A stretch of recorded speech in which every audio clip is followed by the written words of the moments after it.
প্রিয় শিক্ষার্থী বন্ধুরা, আসসালামু আলাইকুম। আশা করি সবাই ভালো আছেন। এনিউ বিজনেস ক্লাসরুম চ্যানেলে আপনাদের সবাইকে স্বাগতম।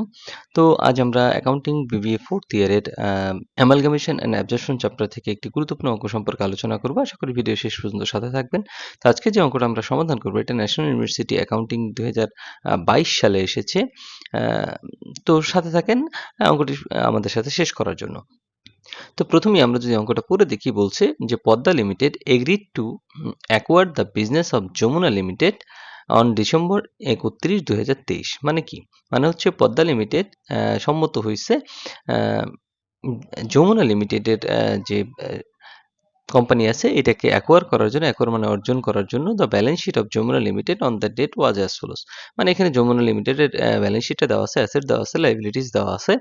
এখন কিছু শর্ত দেওয়া আছে, আমরা একটু শর্তগুলো পড়ে দেখি। বলছে the purchase consideration payable by Padma limited was agreed as follows. মানে এই পারচেস কনসিডারেশন বিবেচনায় পদ্মা লিমিটেডকে যে শর্তগুলো সে মানতে রাজি হয়েছে সেগুলো আমরা একটু পড়ে দেখি। এখানে ক্রেতা কোম্পানি হচ্ছে পদ্মা লিমিটেড এবং বিক্রেতা কোম্পানি হচ্ছে যমুনা লিমিটেড। তো আমরা এই যে তথ্যগুলো তারা সম্মত হয়েছে এগুলো পড়ে এর সাথে সাথে ওয়ার্কিংটা করে ফেলার চেষ্টা করব। তো আমরা ওয়ার্কিংটা নিচে দিয়ে দিচ্ছি, ক্যালকুলেশন অফ পারচেস কনসিডারেশন। কারণ পারচেস কনসিডারেশনের ওয়ার্কিং ছাড়া আমরা এটা করতে পারবো না। পারচেস কনসিডারেশন কেন লাগবে? কারণ একটা কোম্পানি আরেকটা কোম্পানিকে অ্যাকোয়ার করতেছে, মানে গ্রসন করতেছে, এটা গ্রসনের অঙ্ক।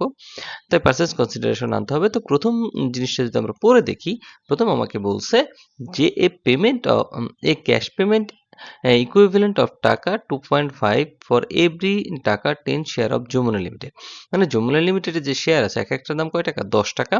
সেটার যে শেয়ার সংখ্যা আছে সেটার বিপরীতে প্রতি শেয়ারে 2.5 টাকা করে ক্যাশ দিতে হবে। তাহলে আমাদের দেখি যে শেয়ার ক্যাপিটাল আমাদের আছে কত? শেয়ার ক্যাপিটাল আছে 6 লাখ। তো 6 লাখকে যদি আমরা 10 দিয়ে ভাগ দিই তাহলে 60,000 শেয়ার আসে। তাহলে 60,000 শেয়ার আসে, প্রতি শেয়ারে কত দিতে হবে? 2.5 টাকা দিতে হবে। তাহলে পারচেস কনসিডারেশন আমরা যদি দেখি যে শেয়ার হোল্ডাররা কি পাবে, তো প্রথমেই হচ্ছে এটা কি? এটা ক্যাশ। আমাদের প্রথম রিকোয়ারমেন্টে শর্তে বলছে ক্যাশ। তাহলে আমরা দেখি যদি ইন ক্যাশ 60,000 কোথায় পেলাম? 6 লাখকে যদি আমরা 10 দিয়ে ভাগ দিই তাহলে 60,000 শেয়ার আসে। তাহলে 60,000 শেয়ারকে প্রতি শেয়ারে দিতে হবে কত? 2.5 টাকা।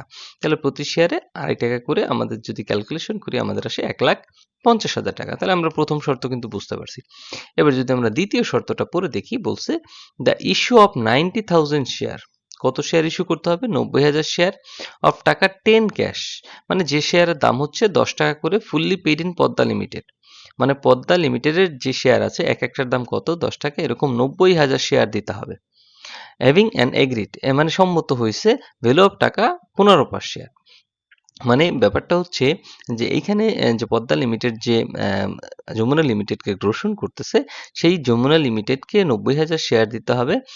যেটা পদ্মা লিমিটেডের এখন দাম হচ্ছে 10 টাকা, কিন্তু 15 টাকা দাম ধরে দিতে হবে হচ্ছে কাকে? যমুনা লিমিটেডকে। যমুনা লিমিটেডের কত দাম ধরে দিতে হবে? 15 টাকা দাম ধরে দিতে হবে। এই যে যমুনা লিমিটেডকে 15 টাকা দাম ধরে দিতে হবে। এখন কিন্তু এটার বর্তমান দাম হচ্ছে কয় টাকা? 10 টাকা। কিন্তু যখন যমুনা লিমিটেডকে দিবে 90,000 শেয়ার, তখন কি 15 টাকা মূল্য ধরে দিতে হবে। তাহলে আমরা যদি দেখি ইন শেয়ার, শেয়ারের মাধ্যমে দিতে হবে। তাহলে আমাদের শেয়ার কত আছে? 90,000 এবং এক একটার দাম কত ধরে দিতে হবে? 15 টাকা। তাহলে আমাদের আসে 13,50,000 টাকা। এখন আসি 3 নম্বরের ডিবেঞ্চার, একটু খেয়াল করি। বলছে the issue of such an amount of fully paid 5% debenture. দেখেন আমাদের এখানে কিন্তু 6% ডিবেঞ্চার আছে। কিন্তু এই ডিবেঞ্চারের টাকা নগদে পরিশোধ করা যাবে না। এই ডিবেঞ্চারের টাকা কিভাবে পরিশোধ করতে হবে? ডিবেঞ্চার দিয়ে পরিশোধ করতে হবে। কিন্তু এইটা সুদের হার আছে 6%, কিন্তু আমাদের ধরে দিতে হবে কত?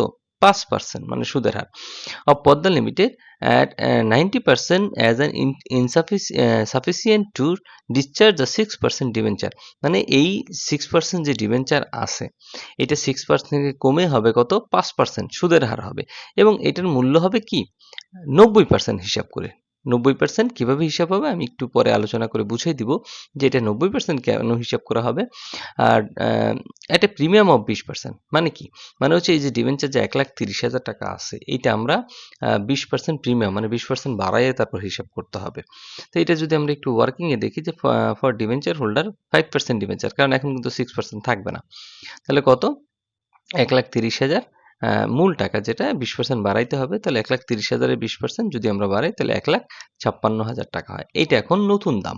আগে 1,30,000 ছিল, এখন 20% প্রিমিয়াম বাড়ানোর পরে এখন দাম হয়েছে কত? 1,56,000। তাহলে পারচেজ কনসিডারেশন দাঁড়াইলে কত? আমরা দেখি পারচেজ কনসিডারেশন দাঁড়াইছে 16,56,000 টাকা। তার মানে এই মূল্য আমাকে যমুনা লিমিটেডকে অর্জন করতে হইলে পদ্মা লিমিটেডকে পরিশোধ করতে হবে। এখন যদি দেখি যে পরবর্তীতে আরও কিছু তথ্য দিছে, সেগুলো একটু পড়ে। When computing the agreed consideration, the director of Podda Limited valued land and building. মানে এগ্রি মানে যমুনা লিমিটেডের সাথে চুক্তি হয়ে যাওয়ার পরে যখন আবার পদ্মা লিমিটেড যমুনা লিমিটেডের সম্পদগুলোকে পুনরায় মূল্যায়ন করতেছিল, তাহলে সেই সময় সে পাইছে ল্যান্ড অ্যান্ড বিল্ডিং এর দাম এখন আছে 12 লাখ টাকা, কিন্তু তার যে ব্যালেন্স শিট ছিল সেখানে ছিল কিন্তু 5,90,000 টাকা। এটা কখন পাইছে সে? যখন সে অর্জন করা হয়ে গেছে, হয়ে যাওয়ার পরে সে যখন আবার পুনঃমূল্যায়ন করতেছে। ইনভেন্টরি মূল্য পেয়েছে 1,42,000, কিন্তু অ্যাকাউন্ট রিসিভেবল যখন মূল্যায়ন করছে, face value subject to an allowance 5% over doubtful debt. মানে কি, অ্যাকাউন্ট রিসিভেবল যখন সে পুনরায় মূল্যায়ন করছে তখন সে দেখতে পেতেছে যে সে 5% পাবে না। মানে এই যে অ্যাকাউন্ট রিসিভেবল যে 42,000 আছে, এটার 5% সে পাবে না। The cost of liquidation of Jamuna limited 5,000 paid by Padma limited. মানে লিকুইডেশন এক্সপেন্স আকারে পদ্মা লিমিটেড যখন সেটা অর্জন করতে গেছে যমুনা লিমিটেডকে, তখন দেখতেছে 5,000 টাকা তাকে এক্সট্রা পরিশোধ করা লাগতেছে। এখন দেখেন কি করতে বলছে। Pass the journal entries in the books of Jamuna limited and Padma limited. মানে যমুনা লিমিটেডের বইতেও আমাকে জাবেদা দিতে হবে এবং পদ্মা লিমিটেডের বইতেও আমাকে জাবেদা দিতে হবে। তো চলেন দেরি না করে আমরা একটা জাবেদার ছক কেটে জাবেদাই শুরু করি। তো প্রথমেই দেখেন in the books of Jamuna limited vendor company journal entries. তো আমরা প্রথম ক্লাসটা যদি আপনারা করে থাকেন তাহলে ওইটা একটু ভালো করে দেখে আসবেন। প্রথম ক্লাসের লিঙ্ক আমরা ডেসক্রিপশন বক্সে দিয়ে দিব। ওখানে জাবেদাগুলো যদি বুঝতে পারেন, এখানে জাবেদাও আপনি খুব ভালো করে বুঝতে পারবেন। তো প্রথম আমরা যেহেতু এটা গ্রসন টাইপ অঙ্ক, তো আমাকে কি করতে হবে? প্রথমে সম্পদগুলোকে বন্ধ করে দিতে হবে। প্রিয় শিক্ষার্থী বন্ধুরা, ন্যাশনাল ইউনিভার্সিটির বিবিএ এমবিএ সকল সাবজেক্টের পরবর্তীতে আপডেট পেতে এই ভিডিওটিতে লাইক করুন, চ্যানেলটি সাবস্ক্রাইব করুন এবং বেল বাটনে ক্লিক করে রাখুন। তো সম্পদগুলোকে বন্ধ করার যাবে দেখি, যেহেতু সম্পদগুলো ডেবিট আকারে থাকে আমাদের ক্রেডিট করতে হবে। তো প্রথম আছে কি? গুডউইল। গুডউইল আছে কত? 1,50,000। তাহলে গুডউইলকে আমরা কি করব? ক্রেডিট করবো 1,50,000। তারপর land and building 5,90,000, land and building আমরা দিলাম 5,90,000। তারপর আছে ইনভেন্টরি 2,05,000, তাহলে আমরা ইনভেন্টরি দেখালাম কত? 2,05,000। তারপর অ্যাকাউন্ট রিসিভেবল ছিল 42,000, অ্যাকাউন্ট রিসিভেবল ছিল 42,000 এবং ক্যাশ ছিল কত? ক্যাশ ছিল 70,000। তাহলে আমরা ক্যাশটাকে ক্রেডিট করে দিলাম 70,000। এখন আপনারা প্রশ্ন করতে পারেন, স্যার এগুলো তো পুনঃমূল্যায়ন হয়েছে, তাহলে আমরা আগের মূল্যই কেন দিচ্ছি? আচ্ছা, পুনঃমূল্যায়ন হয়েছে কখন? পুনঃমূল্যায়ন হয়েছে যখন পদ্মা লিমিটেড অর্জন করার পরে যমুনা লিমিটেডের সম্পদগুলো নিছে তখন। এখন এই পুনঃমূল্যায়িত মূল্যগুলো যখন আমরা পদ্মা লিমিটেডের বইতে জাবেদা দিব তখন যাবে, কিন্তু যমুনা লিমিটেডের যেহেতু এইগুলো পুরান আছে, এইগুলো যমুনা লিমিটেডের বইতে পুরান দামেই যাবে। আচ্ছা, তাহলে আমরা এরপর এই সবগুলাকে যোগ করলে আমাদের রিয়ালাইজেশন আসে কত? 10,57,000। তার মানে কি, আমরা খুব সহজেই যে সম্পদগুলো আছে এগুলোকে আমরা বন্ধ করে দিতে পারছি। তো প্রথম যেহেতু আমরা সম্পদগুলো বন্ধ করেছি, এখন চলতি দায়গুলোকে আমরা বন্ধ করব। তো আমরা যদি এই পাশে লাইবিলিটিস দেখি, তাহলে আমাদের চলতি দায় কিন্তু একটাই আছে, কত? 22,000 টাকা। তাহলে অ্যাকাউন্টস পেয়েবল আছে কি? অ্যাকাউন্টস পেয়েবল হিসাব তো আমরা ক্রেডিট ব্যালেন্স জানি, তাহলে এখন বন্ধ করে দেওয়ার জন্য কি করতে হবে? ডেবিট করতে হবে। তাহলে আমরা অ্যাকাউন্টস পেয়েবলকে ডেবিট করে দিলাম কত? 22,000 এবং রিয়ালাইজেশনকে ক্রেডিট করব। আমরা চলতি দায় হিসাবটাকে কি করলাম? বন্ধ করে দিলাম। এখন আমাদের পারচেজ কনসিডারেশনের জাবেদা দিতে হবে যে পারচেজ কনসিডারেশন আকারে আমার কত টাকা হয়েছিল? তাহলে পারচেজ কনসিডারেশন হয়েছিল আমার 16,56,000। তাহলে আমরা পারচেজ কনসিডারেশন জাবেদা দিব। পদ্মা লিমিটেডকে আমরা কি করব? ডেবিট করব এবং রিয়ালাইজেশনকে আমরা কি করব? ক্রেডিট করব 16,56,000। যেহেতু পদ্মা লিমিটেডের কাছ থেকে আমরা এই যে এই পারচেজ কনসিডারেশনের টাকাটা পাবো। এখন এর পরবর্তীতে এই যে পারচেজ কনসিডারেশনের 16,56,000 টাকার আমি পারচেজ কনসিডারেশন জাবেদা দিলাম। এখন এই পদ্মা লিমিটেডের কাছ থেকে আমরা কি আকারে সেই পেমেন্টটা পাবো? মানে এই 16,56,000 টাকা কি আকারে তার কাছ থেকে আমরা পাবো, এর জন্য জাবেদা দিতে হবে। তাহলে প্রথমে আমরা কি আকারে পাবো? ক্যাশ আকারে। এই যে 1,50,000, তাহলে আমরা যে আকারে আমরা রিসিভ করব সেটা আমরা দেখাই দিই, ক্যাশ 1,50,000। এরপর শেয়ারের মাধ্যমে রিসিভ করব 13,50,000। তাহলে share in Padma Padma limited কত 13,50,000। এরপর হচ্ছে আমাদের ডিবেঞ্চার আকারে আমরা রিসিভ করব 1,56,000। এই যে আমরা এখানে দেখাইছি বাম পাশে। তাহলে ডিবেঞ্চার আমরা দেখাবো কত 1,56,000 এবং সবগুলোকে যদি আমরা যোগ করি আমাদের পারচেজ কনসিডারেশন কত আমাদের আসে 16,56,000। তাহলে আমরা দেখাইলাম 16,56,000। তাহলে আমাদের এই হিসাবগুলো জাবেদা দেওয়া শেষ হলে এখন আমরা ডিবেঞ্চারের জাবেদা দেব। ডিবেঞ্চার হিসাবকে আমরা প্রথম কি করব বন্ধ করব, তারপর আমরা পদ্মা লিমিটেডকে ডিবেঞ্চারটা ট্রান্সফার করে দেব। তো প্রথম হচ্ছে আমাদের কি করতে হবে, আমাদের ডিবেঞ্চার হিসাবটাকে বন্ধ করতে হবে। তাহলে পুরাতন তো 6% ডিবেঞ্চার ছিল, তাহলে আমরা বন্ধ করার জন্য 6% ডিবেঞ্চার যেহেতু ক্রেডিট হয়, তো ক্রেডিট হিসাবকে বন্ধ করার জন্য প্রথমে ডেবিট করব কত টাকা 1,30,000 আর রিয়েলাইজেশনকে আমরা কি করব ডেবিট করব। রিয়েলাইজেশন কেন? রিয়েলাইজেশন হচ্ছে আমরা যে এই যে অতিরিক্ত প্রিমিয়াম দিয়েছিলাম 20% সেটা। এটা কিভাবে হিসাব করবেন? আপনারা যদি এই 1,56,000 থেকে 1,30,000 বাদ দেন তাহলেই পেয়ে যাবেন 26,000 এবং ডিবেঞ্চার হোল্ডার ক্রেডিট হবে। যেহেতু আমরা হিসাবটাকে বন্ধ করে দিচ্ছি ডিবেঞ্চার হোল্ডারের মাধ্যমে, তাহলে আমরা ডিবেঞ্চার হোল্ডারকে ক্রেডিট করলাম। এখন আমরা কি করব? এখন হচ্ছে এই যে আমরা ডিবেঞ্চারটা পেলাম এটাকে আমরা কি করব পদ্মা লিমিটেডকে দিয়ে দেব। তাহলে দিয়ে দেওয়ার ক্ষেত্রে আমার কাছ থেকে আগে আমরা ক্রেডিট করেছিলাম, এখন আমাদের হিসাব বন্ধ করার সময় ক্রেডিট করেছিলাম, এখন এটাকে আমরা পদ্মা লিমিটেডকে দিয়ে দেবো। দিয়ে দেওয়ার সময় আমরা ডিবেঞ্চার হোল্ডারকে কি করব ডেবিট করব। তাহলে ডিবেঞ্চার হোল্ডারকে আমরা ডেবিট করলাম 1,56,000 এবং এখন আমরা 5% আগে কিন্তু 6% ছিল, কিন্তু এখন 5% ডিবেঞ্চার হোল্ডার ইন পদ্মা লিমিটেডকে আমরা ক্রেডিট করে এটা তাকে আমরা ট্রান্সফার করে দিলাম। এখন আমরা দেখব যে প্রফিট বা লসের জাবেদা, মানে আমার এই রিয়েলাইজেশন থেকে কি প্রফিট হয়েছে না লস হয়েছে। তাহলে আমরা দেখি যে যদি আমাদের ক্রেডিট ব্যালেন্স বেশি হয় রিয়েলাইজেশনে তাহলে প্রফিট, আর যদি ডেবিট ব্যালেন্স বেশি হয় তাহলে কি হয় লস হয়। তাহলে এই অঙ্কটা আমরা ক্যালকুলেশন করে দেখেছি যে আমাদের ক্রেডিট ব্যালেন্স বেশি হয়। কিভাবে দেখেন, আমাদের প্রথম রিয়েলাইজেশন ক্রেডিট আছে কত, এই যে 16,56,000 দেখেন 16,56,000 টাকা বড় ব্যালেন্স আছে, ক্রেডিট আছে 16,56,000। তাহলে 16,56,000 আমরা দিলাম। এরপর দেখি এই যে রিয়েলাইজেশন আবার ক্রেডিট আছে 22,000, তাহলে 22,000 আমরা দিলাম, আর কোনো ক্রেডিট ব্যালেন্স আমাদের নাই। এবার দেখি ডেবিট ব্যালেন্স কত আছে, ডেবিট ব্যালেন্সগুলো ক্রেডিট ব্যালেন্স থেকে কি করব মাইনাস করব। তাহলে ডেবিট ব্যালেন্স আছে কত 10,57,000, আমরা এখান থেকে মাইনাস করলাম। এরপর দেখি আরেকটা ডেবিট ব্যালেন্স আছে, হ্যাঁ এই যে ডেবিট ব্যালেন্স আছে রিয়েলাইজেশন 26,000, তাহলে আমরা এটাও এখান থেকে বাদ দিলাম। তাহলে যোগ বিয়োগ করার পরে আমাদের 5,95,000 টাকা কি ক্রেডিট ব্যালেন্স বেশি থাকে। তাহলে এটা কি? এটা প্রফিট। তাহলে ক্রেডিট ব্যালেন্স যদি বেশি থাকে তাহলে প্রফিটের জাবেদা হয় realisation debit share holder credit. আবারও বলতেছি কি জাবেদা হয় realisation debit share holder credit. আর যদি আমাদের লসের জাবেদা হইতো তাহলে আমরা শেয়ার হোল্ডারকে ডেবিট করতাম এবং রিয়েলাইজেশনকে ক্রেডিট করতাম। যাক এই জাবেদাটা আমরা নতুন করে লেখার প্রয়োজন নেই, আমরা নিচে যে জাবেদা দিব সেটার সাথে এটা অ্যাড করে দিব। তো প্রথমে আমরা দেখি যে এই যে এই যে এখন মালিকানার সত্ত্ব আছে, এই মালিকানার সত্ত্ব হিসাবগুলোকে আমরা কি করব এখন বন্ধ করে দিব। মালিকানার সত্ত্ব হিসাবকে বন্ধ করে দিব কিভাবে দেখেন, যে প্রথমে শেয়ার ক্যাপিটাল আছে কত টাকা দেখেন, শেয়ার ক্যাপিটাল আছে 6,00,000 টাকা। মানে মালিকানা সত্ত্বের বিপরীতে আসলে আমাদের পদ্মা লিমিটেড কাছ থেকে যে আমরা কি দাবিটা আনবো সেই দাবিটার জন্যই আসলে এই জাবেদাটা দেওয়া। তারপর জেনারেল রিজার্ভ আছে 1,95,000, তাহলে আমরা জেনারেল রিজার্ভ দেখাইলাম কত 1,95,000। প্রফিট অ্যান্ড লস অ্যাকাউন্ট আছে কত 1,10,000, তাহলে আমরা দেখাইলাম যে প্রফিট অ্যান্ড লস অ্যাকাউন্ট 1,10,000 এবং আমরা এইমাত্র যে প্রফিট পাইলাম প্রফিটের জাবেদাটা কি, প্রফিটের জাবেদা হচ্ছে realisation debit share holder credit. তাহলে আমরা রিয়েলাইজেশনকে ডেবিট আকারে দেখাবো কত টাকা 5,95,000 টাকা। এই যে এই 5,95,000 কিভাবে প্রফিট পেলাম আশা করি বুঝতে পারছেন। তাহলে আমরা মানে এটির ভিতরে কিন্তু দুইটা জাবেদা আমরা একসাথে করছি।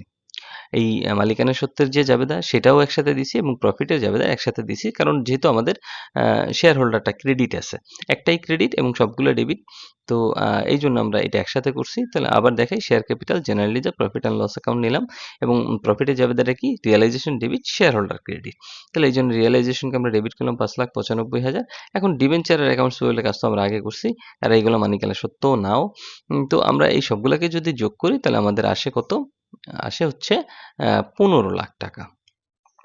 তাহলে শেয়ার হোল্ডার এখন আমাদের পদ্মা লিমিটেডের কাছে যে আমাদের পাওনা, মানে এই পাওনাটা এখন দাঁড়াইছে কত 15,00,000 টাকায় দাঁড়াইছে সবকিছু বাদ-টাদ দিয়ে। এখন এই 15,00,000 টাকা আমরা যে পদ্মা লিমিটেডের কাছ থেকে পাবো সেটা কি আকারে পাবো সেটা আমরা দিলেই আমাদের আসলে যমুনা লিমিটেডের বইতে যে জাবেদাগুলো হয় সেটা শেষ হয়ে যায়।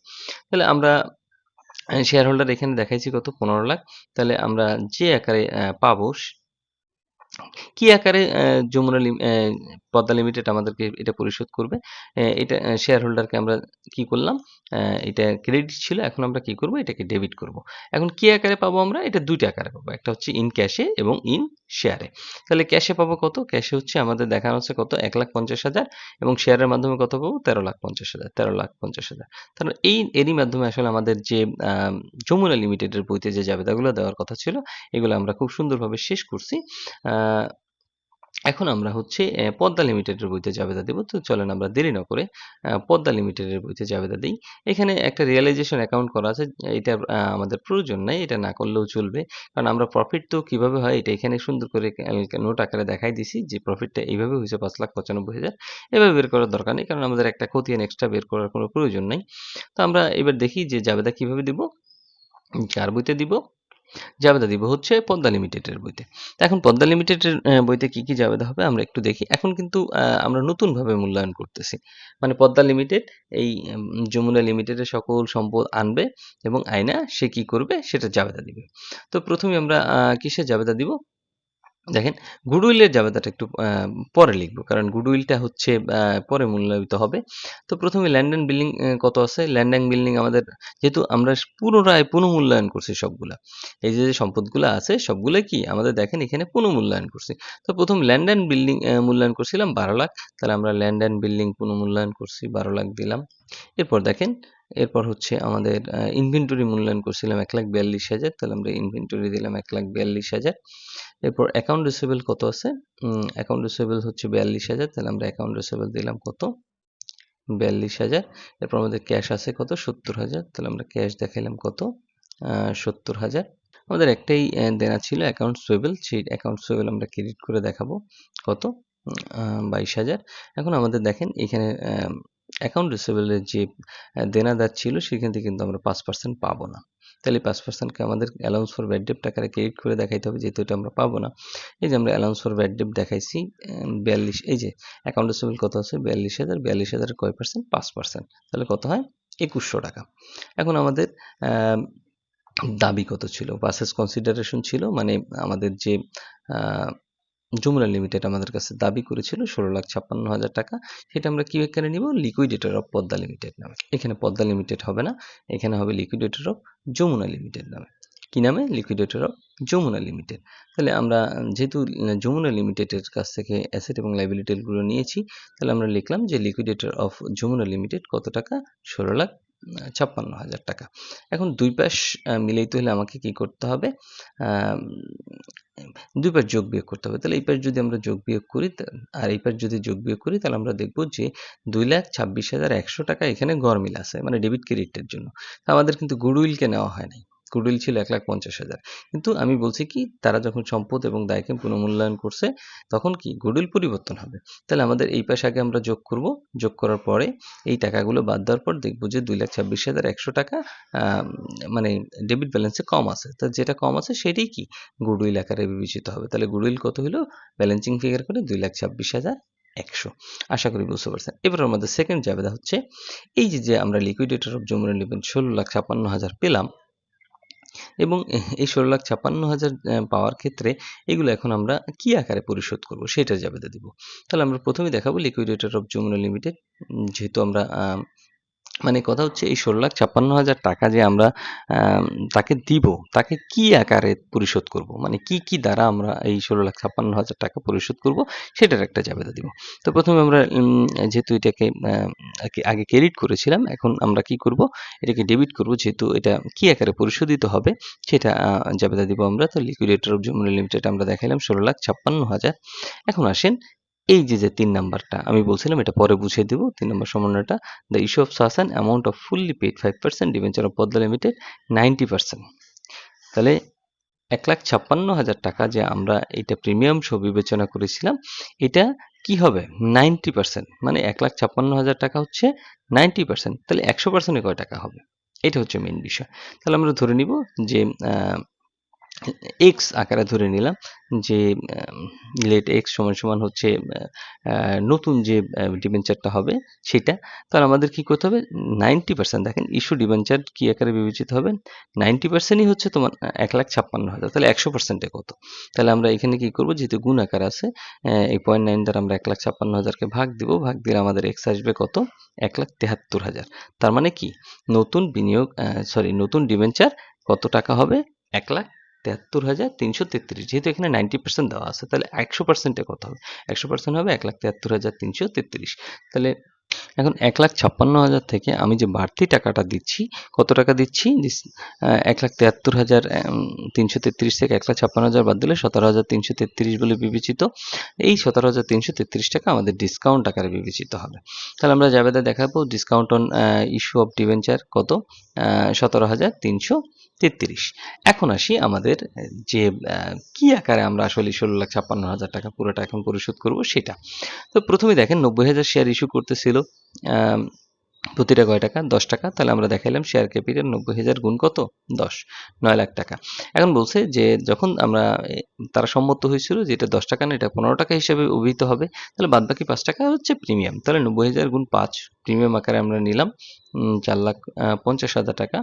আর ডিবেঞ্চার আকারে দেবো। এখন কি 1,56,000 হবে ডিবেঞ্চার? না, ডিবেঞ্চারের নতুন মূল্য নির্ধারিত হয়েছে 1,73,333। তাহলে আমরা 1,73,333 দিলাম ডিবেঞ্চার, এবং ক্যাশে দিতে চাইছিলাম হচ্ছে 1,50,000। তাহলে ক্যাশ ক্রেডিট করলাম আমরা কত, 1,50,000। তাহলে সবগুলো যোগ বিয়োগ করলে আমাদের দুই পাশে মিলে যাবে। এখন দেখেন লিকুইডেশন একটা এক্সপেন্স ছিল 5,000 টাকা, এটা আমাদের গুডউইল হিসেবে বিবেচিত হবে, যেহেতু আমরা এটা নিজেরা পরিশোধ করেছি।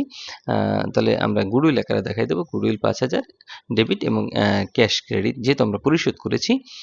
তো এই ছিল আসলে অঙ্কের সমাধান।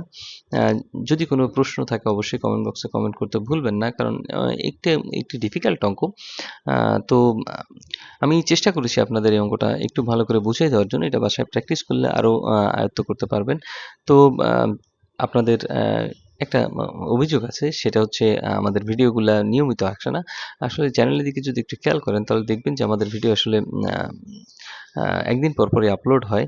তো চ্যানেল যদি আপনারা নোটিফিকেশনগুলো চেক করেন, দেখবেন যে আপনার কাঙ্ক্ষিত যে ইয়ার আছে সেই ইয়ারের ভিডিওগুলো আপনারা পেয়ে যাবেন। আর আপনাদের যদি কোনো নির্দিষ্ট কোনো প্লেলিস্ট দরকার হয়, তাহলে আপনারা অবশ্যই চ্যানেলের ভিতর ঢুকে প্লেলিস্টগুলো খুঁজবেন, আপনাদের কাঙ্ক্ষিত চ্যাপ্টারের ভিডিওগুলো সেখানে পেয়ে যাবেন।